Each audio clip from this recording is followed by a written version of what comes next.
You wake before sunrise. The cold reaches you before your eyes even open. Your blanket is little more than rough wool thrown across hard ground. Every muscle aches from sleeping on earth instead of a mattress. Somewhere beyond the fading campfire, a horse stamps impatiently. Leather harnesses creak in the darkness. Someone coughs before feeding another branch into the glowing embers. Then the smells arrive.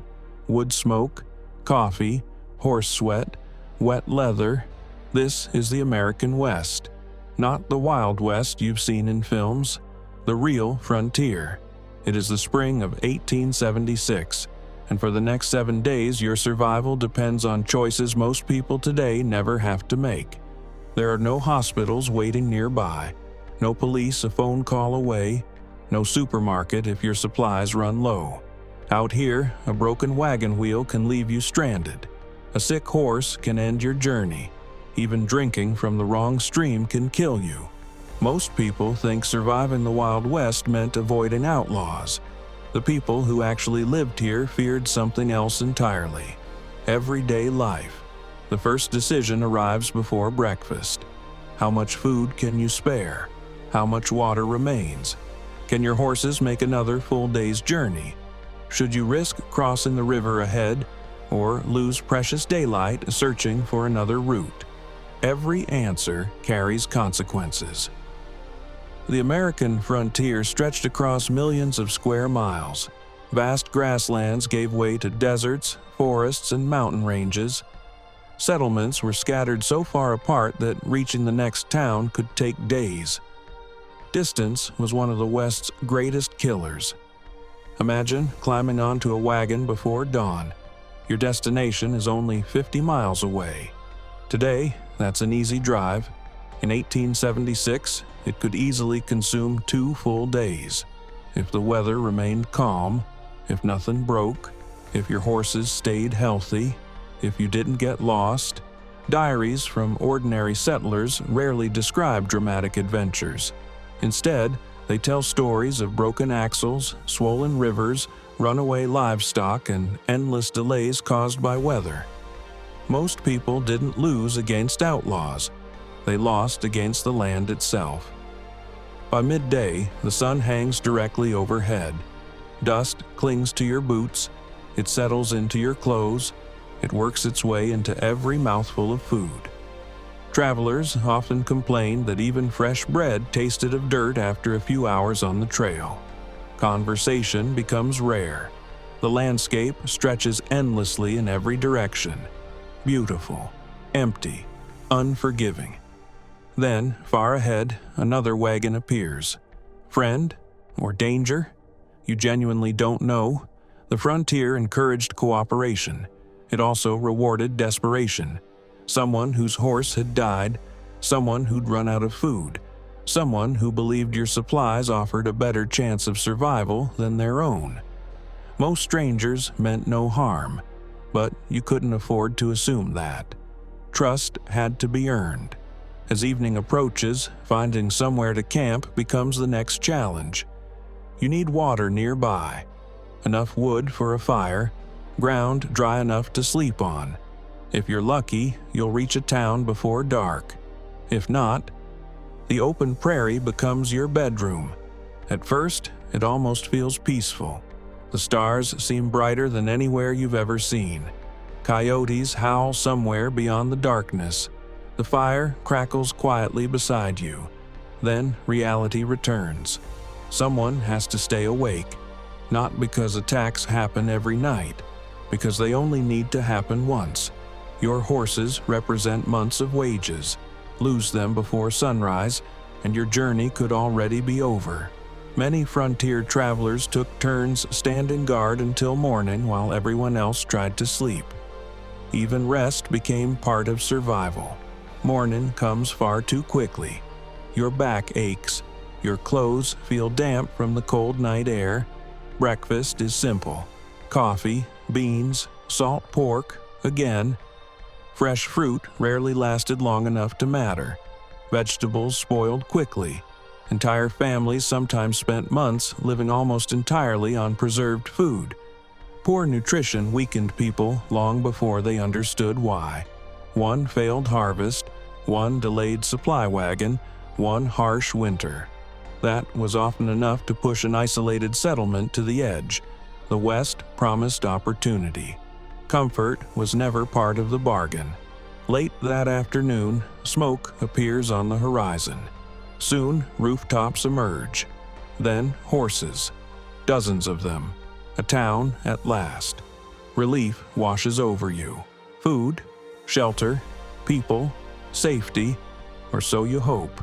Because the moment you ride down its muddy main street, you realize the frontier's greatest dangers haven't been left behind.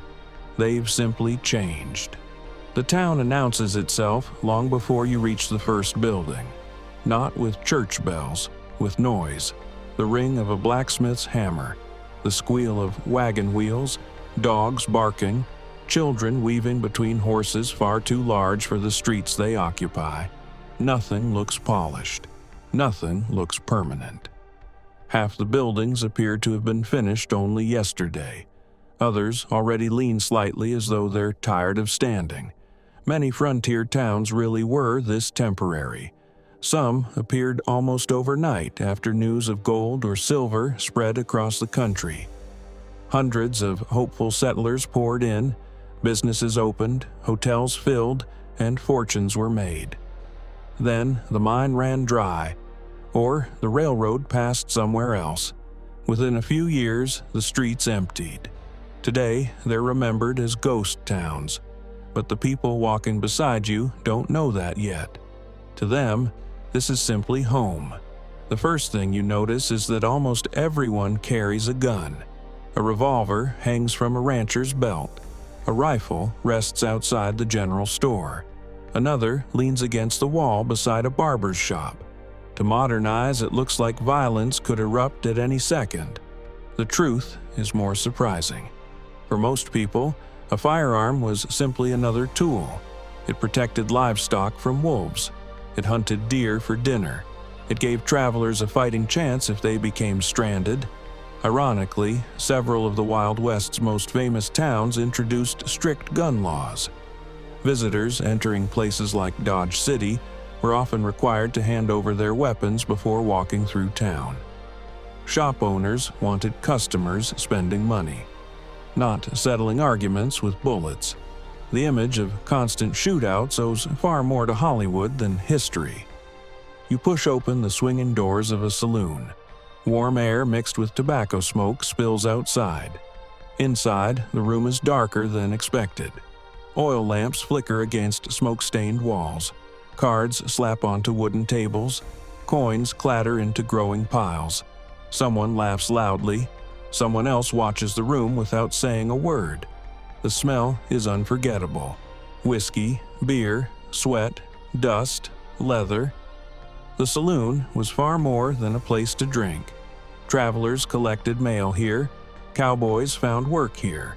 Merchants struck deals here. News traveled from table to table faster than newspapers could carry it.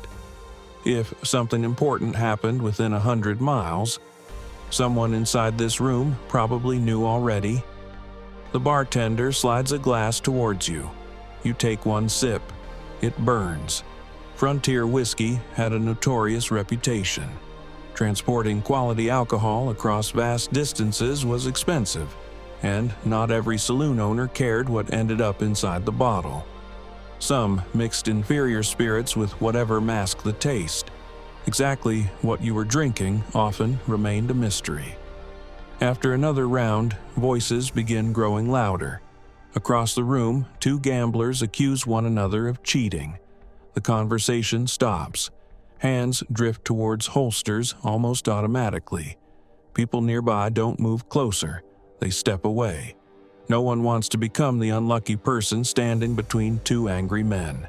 This is how many real frontier gunfights began.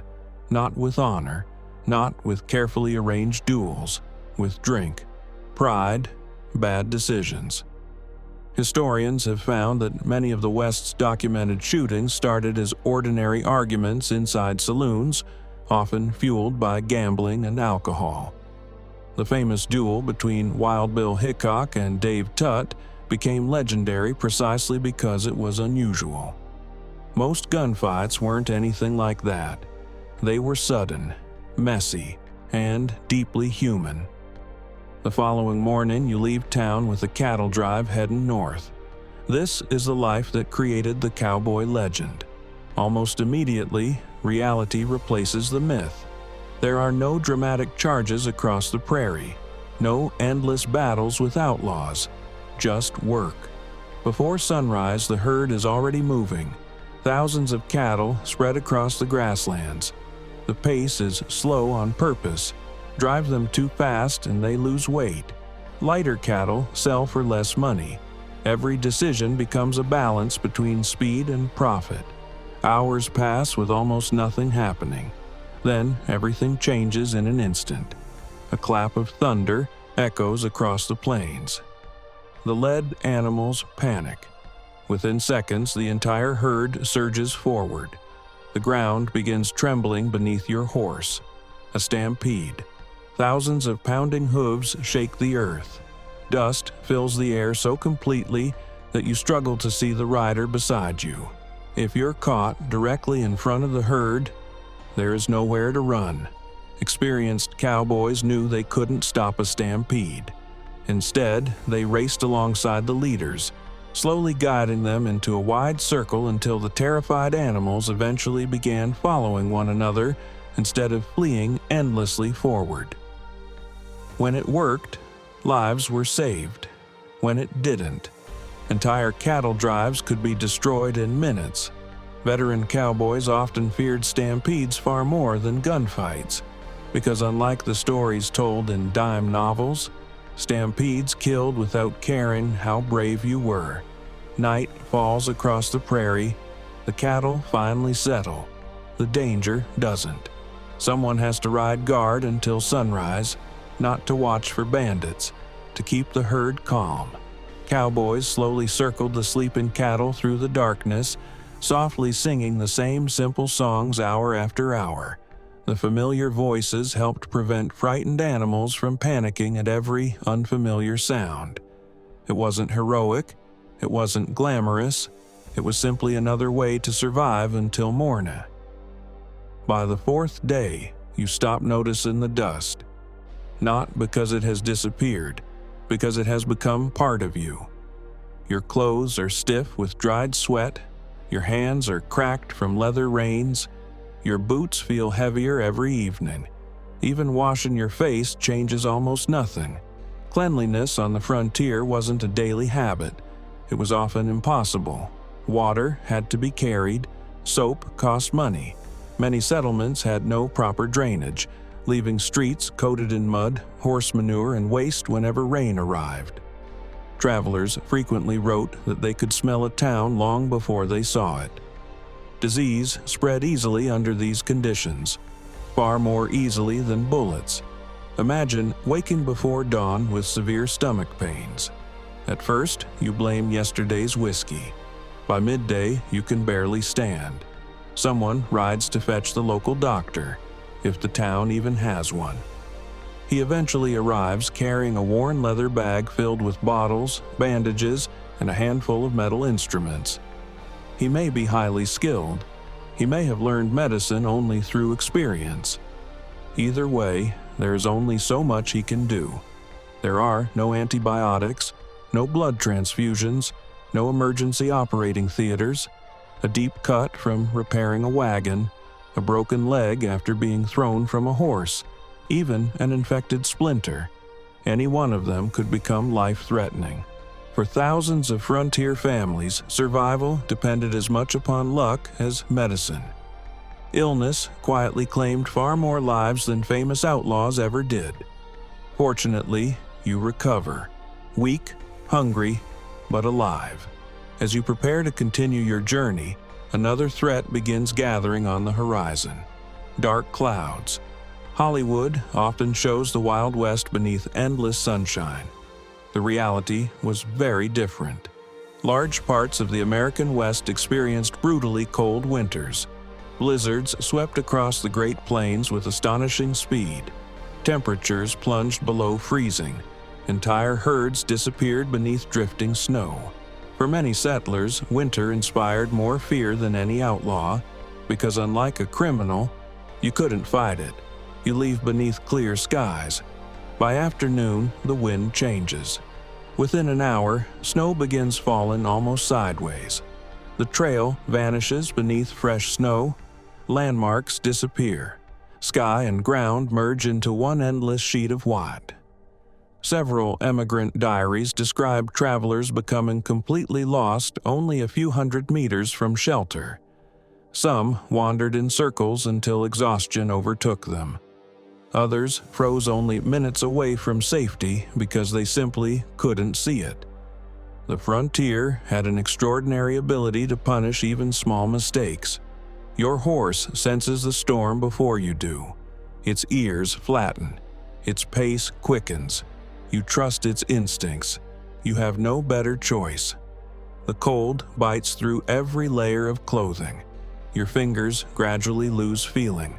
Holding the reins becomes difficult. There is no rescue team searching overhead, no emergency services. If you disappear into the storm, someone might eventually come looking. But not today. Out here, survival has always depended upon yourself first. By the end of the week, you've crossed rivers, slept beneath open skies, shared campfires with strangers, and discovered that almost everything you believed about the Wild West came from stories rather than history. Yes, there were famous lawmen. Yes, there were dangerous outlaws. There were robberies, shootouts, and legendary figures whose names still survive today. But they weren't everyday life. Most people spent their days repairing wagons, driving cattle, building homes, growing crops, raising children, trying to survive another winter. The frontier wasn't built by gunfighters. It was built by ordinary people facing extraordinary hardship. So, could you survive 1 week in the Wild West? Perhaps, if your horse stayed healthy, if disease passed you by, if the weather remained kind, if nothing broke, and if luck stayed on your side. Because the greatest threat wasn't waiting across the street with a revolver. It was hidden inside 1,000 ordinary moments that modern life has almost completely forgotten. And that, more than any Hollywood legend, was the real Wild West.